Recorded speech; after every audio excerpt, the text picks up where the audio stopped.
För tänk, då blänker stjärnorna högt uppe i det blå. Det är så tyst och stilla att sova vore illa. Jag vandrar mina vägar över slätt och genom skog. Och stjärnorna de följer mig, så sällskap har jag nog.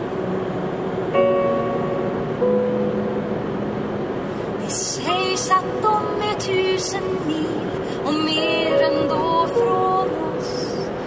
Än brinner de i stadigt sken, en flamma de som blås. Som silver och kristaller, deras gnister faller. Och en och annan flämtar till när hon har brunnit ut.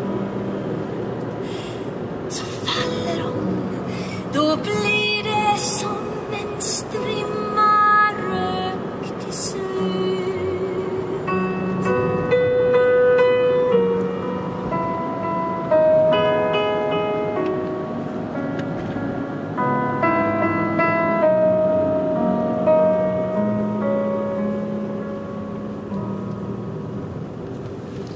Man kan väl aldrig drömma så grant och underbart som själva natten ter sig, då stjärnor lyser klart.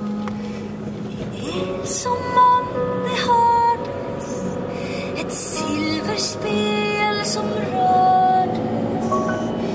Man borde inte sova när natten faller på. Man borde se